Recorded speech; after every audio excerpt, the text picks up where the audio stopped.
Hi all, this is Vanessa coming to you with your 3-minute miracle. And I want to talk to you today about vulnerability.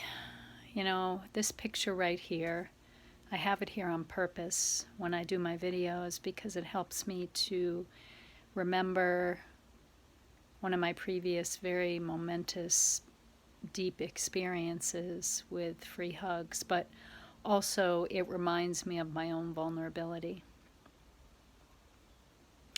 And since I started on this hugging journey 5 years ago, I've been more vulnerable physically and emotionally, spiritually, than I've ever been in my life.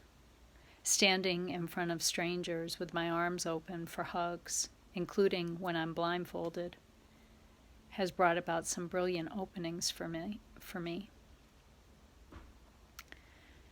But I've reached a whole new level with the death of George Floyd and the resulting outcry around social injustice and racial equity.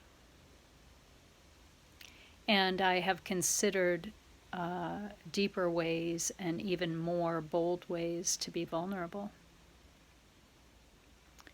And most recently, I was having a meeting with fellow staff members of my organization, and I was as vulnerable as I could be about the death of George Floyd, how deeply it impacted me, and how, as a person with white skin, I feel compelled to keep showing up and being a presence and being vulnerable. And as I said these words in 2 separate meetings yesterday, I cried openly, and it came from my deepest source, and I realized that vulnerability, that ability to stay open, allows beautiful growth and expansion for me, and it allows magical things to come my way. You see, as human beings, we all have different levels of vulnerability. Our point where we feel too vulnerable or we need to be more protected.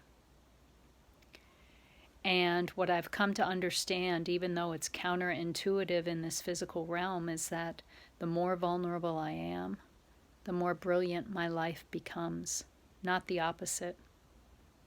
The more fearful and closed off I am, the less that comes my way. So I want to encourage you in those areas where you're most afraid to consider just a little more vulnerability today and see what happens. I love you.